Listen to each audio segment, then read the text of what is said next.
લગભગ વર્ષો પછી ગુજરાત ભાજપમાં આવું ચર્ચાયું છે, ગુજરાત ભાજપમાં આવું થયું છે કે વર્ષો પછી આ પ્રકારની સ્થિતિ છે તે ગુજરાત ભાજપ છે તેમાં જોવા મળી રહી છે। કારણ કે પહેલી વખત આ નથી, અનેક વખત પણ ભૂતકાળમાં આવી ગયું છે અને પહેલા આ ફરીથી એક વખત છે તે આ સ્થિતિ છે તે જોવા મળી રહી છે। કેતન ઇનામદાર વાળો તમે ઘાટ કહો, તે પહેલા તે પછીનો ઘાટ કહો, ધર્મેશભાઈ પહેલી વખત આ પ્રકારની સ્થિતિ નહીં, અનેક વખત, પરંતુ ટિકિટ કાપવાની વાત આવે તો મેં મારા દાયકામાં બહુ ઓછી વાર આ ઘટના જોઈ છે કે ભાજપ પોતે કરેલા નિર્ણયો પાછા ખેંચે। એમાંની એક વાત દીક્ષિત બહુ સાચી વાત છે। શિસ્ત અને સંગઠનનો જે એક પક્ષ કહી શકાય એ ભાજપમાં અત્યારે જે એપિસોડ ચાલી રહ્યા છે એ છેલ્લા કેટલાય દિવસથી આપણે જોઈએ કે રંજનબેન ભટ્ટની પસંદગી થાય છે, પછી જ્યોતિબેન પંડ્યાનું રાજીનામું, કે જે 23 વર્ષથી ભાજપમાં હતા એમનું રાજીનામું થાય છે, અને પછી જ્યારે આ સ્થિતિ ઊભી થાય છે એમાં રંજનબેનને દિલ્હી બોલાવવામાં આવે છે અને રંજનબેન તરત જ ચૂંટણી નથી લડવાની એવી અનિચ્છા દર્શાવે છે।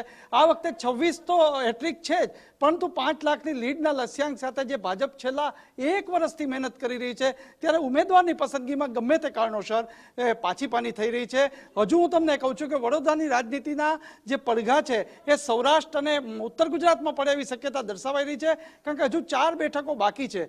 4 બેઠકો એટલે સુરેન્દ્રનગર, અમરેલી, જુનાગઢ અને ઉત્તર ગુજરાતનું મહેસાણા, આ 4 બેઠકોમાં જોઈએ તો સિનિયર નેતા નાયબ મુખ્યમંત્રી પૂર્વ નાયબ મુખ્યમંત્રી નીતિન પટેલે પણ દાવેદારી પાછી ખેંચી છે। આ પણ એક સૂચક વસ્તુ હતી કે એને દાવેદારી પાછી ખેંચી છે। આ તમામ વસ્તુ જોતા આંતરિક રીતે ટિકિટનો જૂથવાદ બહાર નથી આવતો, પણ આંતરિક રીતે તો દેખાય જ છે, અને આને કારણે આ 4 બેઠકોમાં પણ હવે નો રિપીટ થિયરીનો સંકેત દેખાઈ રહ્યો છે। રિપીટ થિયરીને કારણે જ થોડોક ઓહાપો છે, કારણ કે 2 ટર્મ જે માણસ સાંસદ રહ્યા હોય તો ત્રીજામાં અમારો વારો તો આવવો જોઈએ ને। આ પણ એક ભાજપમાં કંઈક અંદરથી સૂર ઉઠ્યો છે, અને એ સૂરને કારણે અત્યારે જોઈ શકો છો કે રંજનબેન ભટ્ટ પોતે જ કહે કે હું રંજનબેન ધનંજય ભટ્ટ મારા અંગત કારણોસર લોકસભા ચૂંટણી 2024ની ચૂંટણી લડવાની અનિચ્છા દર્શાવું છું। આ બહુ સૂચક કહેવાય છે। પાર્ટી આદેશ કરે કે ન કરે પણ એક સૂચિતાર્થ મળી જાય છે, અને એ સૂચિતાર્થને કારણે આ બહુ મહત્વની કહી શકાય કે રંજનબેન ભટ્ટે અત્યારે અનિચ્છા દર્શાવી છે। વડોદરામાં હવે નવો ઉમેદવાર આવશે। હજુ હું ગુજરાત ફર્સ્ટના માધ્યમથી કહું છું, દર્શકો માટે કહું છું કે હવે 4 બેઠકો બાકી છે, એ ખૂબ મહત્વની છે, અને એને માટે આજે જ્યારે કેન્દ્રીય પાર્લામેન્ટરી બોર્ડ મળશે ત્યારે એમાં સૂચક વસ્તુ થશે કે નો રિપીટ થિયરીને વધુ મહત્વ અપાય તેવું દર્શાવાઈ રહ્યું છે।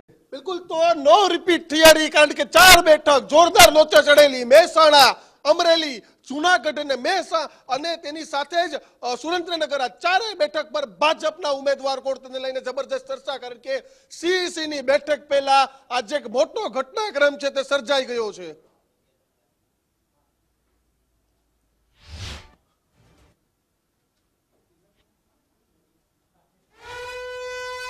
બિલકુલ, તો ઇલેક્શન વોરરૂમનું બજાર છે તે લાગી ગયું છે, અને એક બાદ એક મોટા સમાચાર છે તે સામે આવી રહ્યા છે। રંજનબેન ટિકિટે ચૂંટણી લડવાની ના પાડી દીધી છે, અનિચ્છા દર્શાવી છે, તો રંજનબેનના ચૂંટણી લડવાના ઇનકાર સામે નવા નામોની ચર્ચાઓ છે તે શરૂ થઈ ચૂકી છે, કારણ કે જગ્યા ખાલી થાય તો કોઈને ઉમેદવારી કરવી હવે નિશ્ચિત છે। ત્યારે રંજનબેનના સ્થાને કોણ લડશે, તો તેના સ્થાને વિજય શાહને ટિકિટ મળી શકે છે। પ્રબળ દાવેદાર છે વિજય શાહ, તો તેની સાથે જ પૂર્વ અધ્યક્ષ તથા વિધાનસભા અને કેબિનેટ મંત્રી રાજેન્દ્ર ત્રિવેદી, ભરત ડાંગરના નામની પણ જબરદસ્ત ચર્ચા। માયા આહિર સહિતના ઓપરેશનો થયા લોટસમાં, સૌરાષ્ટ્રમાં ભરત બોગરા હતા, એમ મધ્ય ગુજરાતમાં ભરત ડાંગર જોવા મળતા હતા। લાગે છે કે ઓપરેશન લોટસનો ફાયદો થશે। દીક્ષિત, જો ગુજરાતની સૌથી સલામત બેઠક ભાજપની કોઈ ગણવી હોય, લીડના હિસાબથી સૌથી વધુ લીડ ક્યાં કઈ બેઠક પર મળી શકે એ ગણવી હોય તો એમાંની એક બેઠક વડોદરા બેઠક છે, અને એ બેઠક જ્યારે ખાલી થતી હોય ત્યારે ભાજપ માટે ઉમેદવાર કોને ઉતારવા રંજનબેન ભટ્ટની જગ્યાએ એ બહુ મોટો પેચીદો પ્રશ્ન નથી, પણ જે પરિસ્થિતિમાં રંજનબેને ના પાડી છે એ જોતા પેચીદો પ્રશ્ન એટલા માટે છે કેમ કે ક્યાંક ને ક્યાંક છેલ્લા 1 સપ્તાહનો એમણે હવાલો આપ્યો છે। જ્યારે રંજનબેને એમ કહ્યું કે હું આ મારું નામ પાછું ખેંચું છું, ત્યારે એમણે એવું કહ્યું છે કે છેલ્લા 1 સપ્તાહમાં જે પણ ઘટનાક્રમ બન્યા એના કારણોસર હું અનિચ્છા દર્શાવું છું, અને એમણે જે ટ્વીટ કર્યું એમાં એવું લખ્યું હતું કે મારા અંગત કારણોસર, પણ જ્યારે એમણે મીડિયા સમક્ષ આવ્યા ત્યારે એમણે એક શબ્દ ઉચ્ચાર્યો કે છેલ્લા 1 સપ્તાહમાં જે પણ ઘટનાક્રમ બન્યા, હવે આ છેલ્લા 1 સપ્તાહના ઘટનાક્રમમાં ઘણી બધી વાત છે, ભલે એને કનેક્ટ ના કરી શકાય, પણ કેતન ઇનામદાર વાળો આખો એપિસોડ થયો એમાં પણ, અને જે પોસ્ટર વોર થયું, આ બધાના કારણે સવાલ ચોક્કસથી ઉઠ્યો હતો કે કંઈક તો વડોદરા બેઠક પર એવું છે જેના કારણે આ પરિસ્થિતિ ઊભી થઈ. મેં મારા સોશિયલ મીડિયા પર મૂકી દીધું છે કે મારે ચૂંટણી નથી લડવી. કયા પરિબળો છે મેમ, કેમ નામ પાડવાનું? કોઈ પરિબળ નથી. શેનું પરિબળ હોય? કોઈ પરિબળ નથી. મેં જાતે મેં નક્કી કર્યું કે મારે ચૂંટણી નથી લડવી. સંઘ તરફથી તમને અચ્છા, તમે સમાચાર બતાવ્યો છે એટલે તમે પૂછી રહ્યા છો મને? તમે સમાચાર બતાવ્યો છે એટલે તમે પૂછી રહ્યા છો?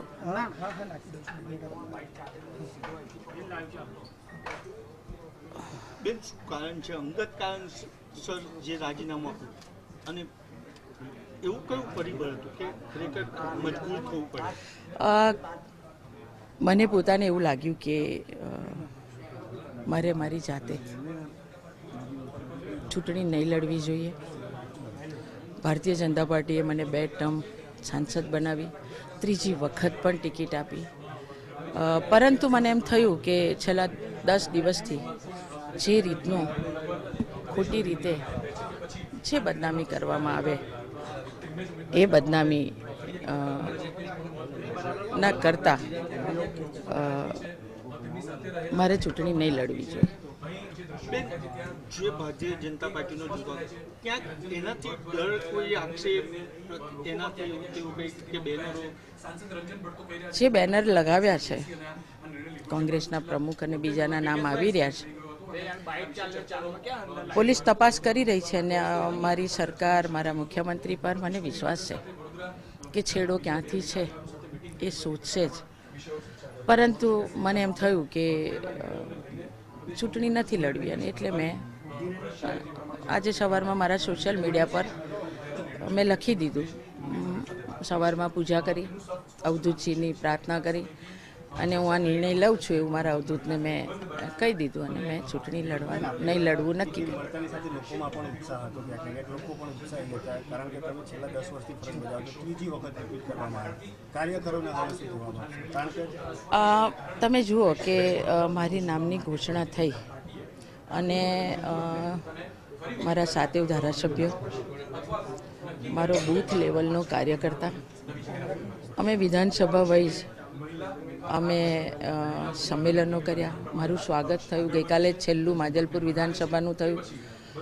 બૂથ લેવલના કાર્યકર્તાઓ સુધીનું આ કાર્યક્રમ, વડોદરા કાર્યકર્તા ખુશ, વડોદરાના મતદારો ખુશ, વડોદરાના શ્રેષ્ઠીઓ ખુશ.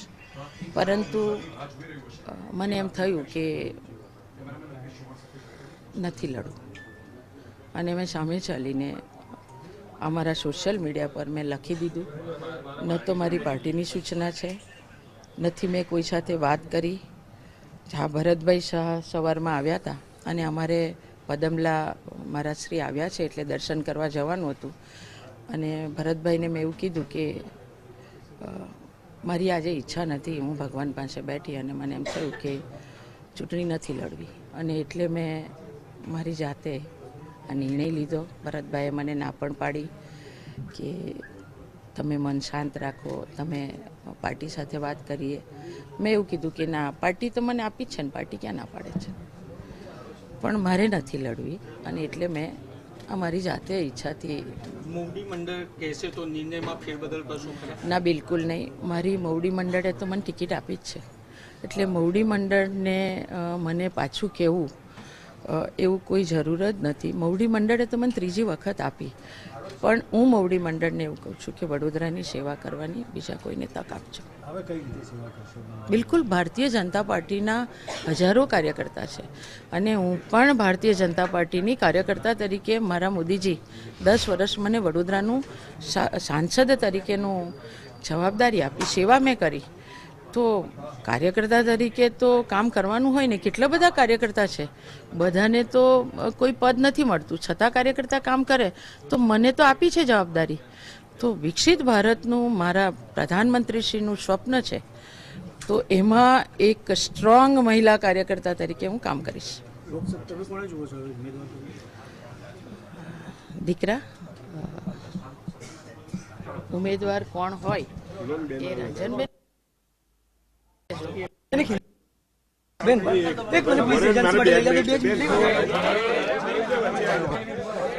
આ કોનું છે?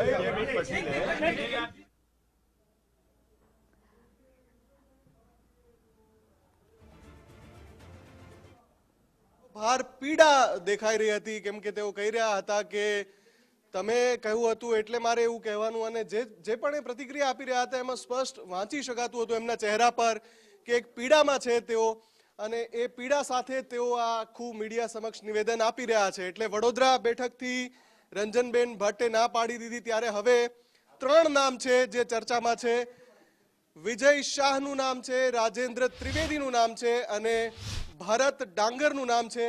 આ 3 નામ અત્યારે ચર્ચામાં છે, કેમ કે રંજનબેન ભટ્ટે ચૂંટણી લડવાનો ઇનકાર કરી દીધો છે. ભરત ડાંગરને ચૂંટણી ટિકિટ મળી શકે છે. ભરત ડાંગર વડોદરાના સ્થાનિક નેતા છે, પૂર્વ મેયર વડોદરાના રહી ચૂક્યા છે. વિજય શાહ પણ વડોદરાના સ્થાનિક ભાજપનું મોટું નામ છે, એમના ઉપર પણ પસંદગીનો કળશ ઢોળાઈ શકે છે.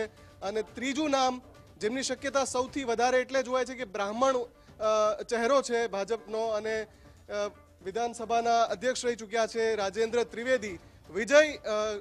રાજેન્દ્ર ત્રિવેદીનું નામ આપણે સૌથી વધારે સંભાવનામાં આગળ ગણી શકીએ, કેમ કે બ્રાહ્મણ ચહેરો છે ભાજપનો, વડોદરાનું મોટું નામ અને મધ્ય ગુજરાતનું પણ મોટું નામ રાજેન્દ્ર ત્રિવેદી. બિલકુલ એટલા માટે ગણી શકીએ કારણ કે રાજનીતિની અંદર જાતિગત સમીકરણ પણ એટલું જ મહત્વનું પરિબળ છે. વડોદરાની બેઠક છે, ભારતીય જનતા પાર્ટીએ જે ઉમેદવારો જાહેર કર્યા તે પૈકી બ્રહ્મ સમુદાયને ફાળવી હતી, એટલે કે રંજનબેન ભટ્ટને ફરીથી અહીં ઉમેદવાર બનાવ્યા. પરંતુ વર્તમાન જે પક્ષની અંદર જે આંતરિક સ્થિતિ સર્જાઈ અને હવે ઉમેદવાર બદલવાની પરિસ્થિતિ આવી છે, એટલે સાંજે મળનારી જે સીઈસીની બેઠક છે તેની અંદર જે પ્રબળ દાવેદારો વડોદરાની અંદર જે હતા તે પૈકી એક નામ હતું રાજેન્દ્ર ત્રિવેદી, કે પૂર્વ મંત્રી પણ રહી ચૂકેલા છે, પાર્ટીની અંદર જૂના નેતા પણ ગણવામાં આવે છે, વરિષ્ઠ નેતા પણ ગણવામાં આવે છે. તેમની પાસે સામુદાયિકથી લઈને પાર્ટી લેવલે પણ ઘણા બધા અનુભવ છે. એટલા માટે તેમનું નામ એક જાતિગત સમીકરણના જે પાસાઓ છે તેની અંદર થોડું વધુ પડતું ફિટ બેસે છે. એટલા માટે પ્રબળ સંભાવના રાજેન્દ્ર ત્રિવેદીના નામની છે. પરંતુ એક વાત એ પણ છે કે ડોક્ટર વિજય શાહ જે અત્યારે વર્તમાનમાં જે શહેરના પ્રમુખ છે ભારતીય જનતા પાર્ટીના, તેમનું નામ પણ દાવેદારની અંદર પ્રબળ માનવામાં આવે છે. ઉપરાંત ભરત ડાંગરનું નામ પણ ચર્ચાઈ રહ્યું છે. આ તમામ જે નેતાઓ છે તે વડોદરાની રાજનીતિથી સંકળાયેલા નેતાઓ છે. પરંતુ એક પણ એ ભારતીય જનતા પાર્ટી હંમેશા સૌને ચોંકાવતી રહેલી છે. એટલા માટે એવું પણ બની શકે છે કે અન્ય કોઈ નામ પણ, એટલે કે કદાચ બની શકે કે વડોદરામાં કોઈ આયાતી ઉમેદવાર મૂકવામાં આવે છે, તેને લઈને પણ રાજકીય ગલિયારોની અંદર છે અત્યારે હાલમાં ચર્ચાઓ તેજ બની છે.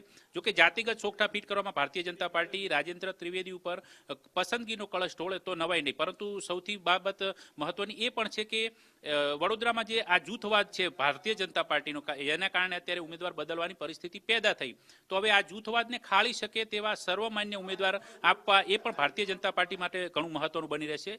એટલે જાતિગતની સાથે આ પાસાઓનો પણ ધ્યાનમાં લેવાના રહેશે. બિલકુલ વિજય, નામની પસંદગી એવી કરવી પડશે કે હવે જે 8 દિવસની પરિસ્થિતિ સર્જાય, હવે જે નવું નામ આવે એના પાછળ કોઈ એવો અસંતોષ ન ઊભો થાય, અને જે સ્થિતિ ઊભી થઈ કે વડોદરા કે જે સૌથી સલામત બેઠક, કે જ્યાં એક સમયે વડાપ્રધાન મોદી ખુદ ત્યાંથી ચૂંટણી લડ્યા હતા, એ બેઠક ભાજપની ગુજરાતની સૌથી સલામત બેઠક, ત્યાં આ પ્રકારની સ્થિતિ ઊભી થઈ. રંજનબેન ભટ્ટ જણાવી રહ્યા છે કે આંતરિક કારણોસર તેમને ચૂંટણી નથી લડવી, પરંતુ જ્યારે મીડિયા સમક્ષ આવે છે અને એ બોલે છે કે છેલ્લા 8 દિવસમાં જે કંઈ પણ બન્યું તેના કારણે મારે આ નિર્ણય લેવો પડ્યો, એ બતાવે છે કે જે પરિસ્થિતિ ઊભી થઈ હતી એમનું નામ જાહેર થયા બાદ ઘણા બધા એવા લોકો, સ્થાનિક નેતાઓ હતા જે નારાજગી વ્યક્ત કરી ચૂક્યા હતા. પોસ્ટર વોર પણ શરૂ થઈ. જ્યોતિબેન પંડ્યાએ પણ જે રીતે મીડિયા સમક્ષ આવીને નારાજગી વ્યક્ત કરી. આ બધા જ પરિબળો કારણ બની ગયા. પણ હવે સૌથી મોટો સવાલ એ છે કે રંજનબેન ભટ્ટને ના પાડી તો હવે ભાજપ કોને ટિકિટ આપશે, કયું નામ સૌથી આગળ રહેશે. આપણી સાથે નિકુંજ પણ જોડાયેલા છે. નિકુંજ, સૌથી મહત્વનો પ્રશ્ન એ છે કે હવે જે નામ પસંદ કરવામાં આવે એ નામ એવું હોવું જોઈએ કે તમામ જે નારાજ જૂથ છે એને માન્ય હોવું જોઈએ, ફરીથી આવી અસંતોષની સ્થિતિ ન ઊભી થાય. નિકુંજ.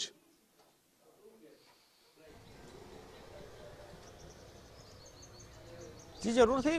હવે જે નામની ચર્ચા કરવામાં આવશે તે વડોદરાના ઉકળતા ચરોને શાંત પાડી શકે તે પ્રકારના નામ પર પસંદગી ઢોળવામાં આવશે. આપે જે નામોનો ઉલ્લેખ કર્યો કે જેમની શક્યતા છે વડોદરામાં ટિકિટ આપવામાં, તેમાં વધુ 2 નામ હું જોડું છું. એક છે સીમા મોહલે, ખાસ કરી મહિલા મોરચા સાથે જોડાયેલા આ મહિલા નેતા છે. સંઘ સાથે પણ સારો એવો ઘરોબો છે અને અગાઉ તેઓ ધારાસભ્ય તરીકે પણ ચૂંટાઈને આવ્યા હતા. તેવા સીમા મોહલ્લીને પણ તક આપવામાં આવે તેવી એક શક્યતા છે. આ ઉપરાંત એક ગાર્ગી દવેના નામને લઈને પણ ચર્ચા જે છે તે ચાલી રહી છે. ગાર્ગી દવે કોર્પોરેટર ત્યાંના છે, વડોદરા મહાનગરપાલિકાના, અને સંઘ સાથેનો સારો એવો ઘરોબો છે. ખાસ વડોદરાની સીટ એવી છે કે જ્યાં બ્રાહ્મણ ચહેરાને જે છે તે તક આપવામાં આવતી હોય છે. પ્રધાનમંત્રી લડ્યા બાદ બાલકૃષ્ણ શુક્લ, જે હાલના દંડક છે, તેને ત્યાં સાંસદ તરીકે જ્યારે ચૂંટણી થઈ ત્યારે તેમને લડાવવામાં આવ્યા હતા, અને ત્યારબાદ પાછલા 2 ટર્મથી રંજનબેન ભટ્ટ, કે જે પણ બ્રહ્મ સમાજનું પ્રતિનિધિત્વ કરે છે, તેમને ટિકિટ આપવામાં આવી હતી. તો શક્યતા સંભવિત રીતે એ છે કે વડોદરાની અંદર જે ગુજરાતની 26 બેઠકો છે તેમાંથી વડોદરાની બેઠક જે છે તે બ્રાહ્મણ ઉમેદવાર માટે માનવામાં આવતી હતી, ને તે થિયરીના આધારે જો ભાજપ વિચારણા કરે તો કોઈ બ્રાહ્મણ સમાજમાંથી ઉમેદવાર જે છે તેની પસંદગી થઈ શકે છે, અને મહિલા ઉમેદવાર તરીકે પણ મહિલાને સ્થાન ત્યાં અપાશે તેવી પણ એક શક્યતા વધુ પ્રબળ છે. અને તેમાં જે આપે નામ કીધા તેમાં 2 નામ વધુ છે, જેમાં ગાર્ગી દવેનો પણ સમાવેશ થાય છે અને સીમા મોહલ્લીનો પણ સમાવેશ થાય છે. જો જ્ઞાતિગત સમીકરણના આધારે વિચારવામાં આવે તો ગાર્ગી દવેની પસંદગી શક્યતા રીતે થઈ શકે, અને જો જ્ઞાતિગત બાબતોથી ઉપર ઉઠીને ભાજપ સૌને સ્વીકારી શકે તેવા ઉમેદવારની પસંદગીની બાબત સામે આવે તો સીમા મોહલ્લી જે છે તેને ટિકિટ મળે તેવી એક શક્યતા છે. પરંતુ ભાજપ, જે પ્રકારે આપે ઉલ્લેખ કર્યો હતો તે પ્રકારે, હંમેશાથી ચોંકાવવા માટે જાણીતું છે. એવું પણ બની શકે કે સ્કાયલેપના માધ્યમથી, પેરાશૂટના માધ્યમથી કોઈ અન્ય ઉમેદવારને પણ, કે જેને વડોદરા સાથે કોઈ નાતો નથી, તેવા કોઈ ચહેરાને પણ સ્થાન આપવામાં આવે તેવી પણ પૂરી શક્યતા છે. પરંતુ આજે જે ચૂંટણી સમિતિની બેઠક દિલ્હી ખાતે મળશે તેમાં બાકી રહેલી 4 લોકસભા સીટો છે, તેની સાથે વડોદરાની લોકસભા સીટો સંદર્ભે પણ ચર્ચા કરવામાં આવશે, અને તેના ઉમેદવારની પણ જાહેરાત જ્યારે 4ની થશે ત્યારે વડોદરાની પણ થઈ જશે તે પ્રકારની પૂરી શક્યતા છે. નિકુંજ, જે રીતે એમણે ટ્વીટ કર્યું અને એમણે લખ્યું કે હું અંગત કારણોસર ચૂંટણી લડવા નથી માંગતી, એ પ્રકારનું એમણે ટ્વીટ કર્યું, પણ જ્યારે તેઓ મીડિયા સમક્ષ આવ્યા એમાં એમણે એક વાક્યનો ઉલ્લેખ કર્યો કે છેલ્લા 8 દિવસમાં જે કંઈ પણ ઘટનાક્રમ બન્યો એના કારણે મને હવે ચૂંટણી લડવાની ઈચ્છા નથી. એટલે બંને વિરોધાભાસી નિવેદન છે. અંગત કારણ કરતાં વધારે લાગે છે કે છેલ્લા 8 દિવસનો ઘટનાક્રમ નિમિત્ત બન્યો રંજનબેનના ઇનકારની પાછળ.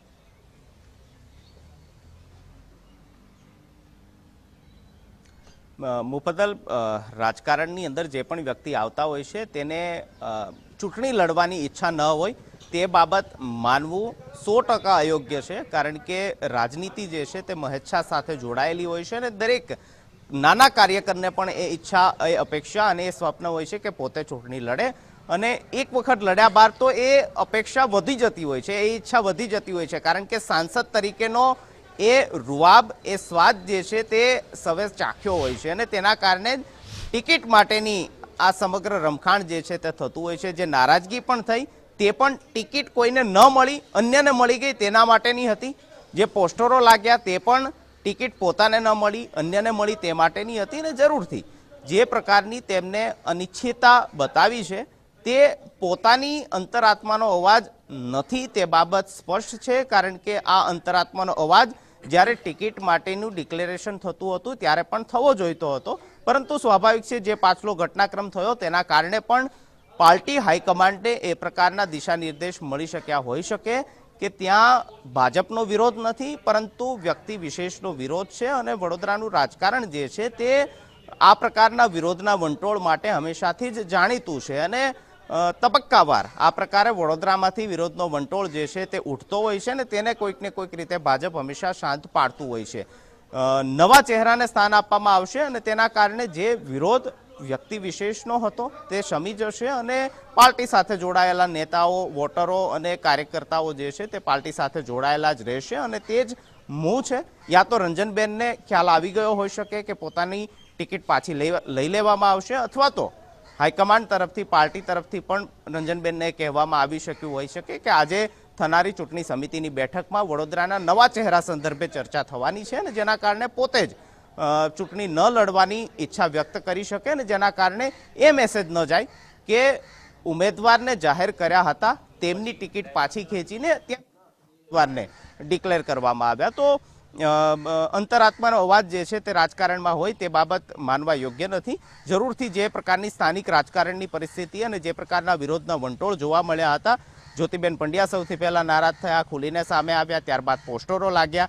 જે પ્રકારના રાજસ્થાનમાં પોસ્ટરો વસુંધરા રાજે સામે લાગતા હતા તે જ પેટર્ન સાથેના પોસ્ટરો વડોદરાની અંદર લાગ્યા અને તે બાબત કંઈક ને કંઈક દિશા નિર્દેશ આપતો હતો કે વડોદરાની અંદર કંઈ સરખું નથી અને તેના કારણે જ આ ઉમેદવાર બદલવા માટેની પ્રક્રિયા આગળ વધી રહી છે અને હવે નવા ઉમેદવાર વડોદરા માટે આવશે, જેમાં ઘણા નામોની ચર્ચા થઈ રહી છે, પરંતુ આખરી ફેસલો આજે સાંજે જે ચૂંટણી સમિતિની બેઠક મળવાની છે તેની અંદર થવાનો છે.